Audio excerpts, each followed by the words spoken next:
Hi guys, welcome back to a new episode of How to Login. Today in this video, I'm going to show you how you can download your WeChat application. Keep watching the video till the end. To download your WeChat application, firstly go ahead and launch open your Play Store.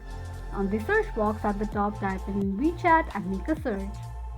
You're going to see the search results displayed on the screen. Tap on the application and simply click on Install button to start the downloading process. While downloading an application, make sure that you're connected to a strong internet. Once the application is downloaded, tap on Open button to launch the application.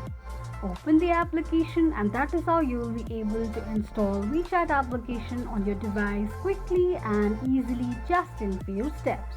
If you have any thoughts or queries, let us know in the comment section.